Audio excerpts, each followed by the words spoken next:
તો ભાઈ આજે અમે ગાડી આખી ભરી લીધી સ્વેટરની, જે એવા લોકોને આપવાના હતા જે રોડ ઉપર ડિવાઈડર ઉપર હોતા હોય.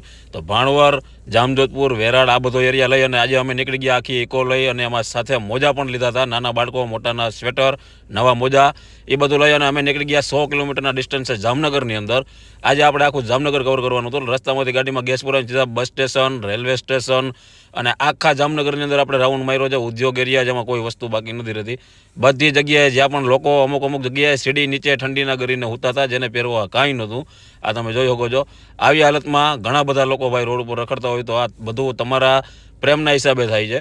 અને આ જે મજૂર વર્ગના લોકો છે, કન્સ્ટ્રક્શનવાળા, એ ખુલ્લામાં રોડ ઉપર હોતા, જેની માથે રહેવા પણ છાપરું પણ નથી. આ અમુક ડિવાઈડર ઉપર હોતા જે આપણે જોઈ શકીએ છીએ. તો આ બધા લોકોને આજે આપણાથી બનતા આપણે સ્વેટરને હું આપ્યું છે, જેથી કરીને એને આ ઠંડીની અંદર થોડો ઘણી રાહત મળે. ભાઈ 9 વાગ્યાથી ચાલુ કર્યું હતું ભાઈ ફાઇનલી, અને રાતના 2:30 વાગી ગયા ને અમને લાગી હતી પછી ભૂખ, એટલે અમે રસ્તામાં કર્યો 3 વાગે રાતે નાસ્તો.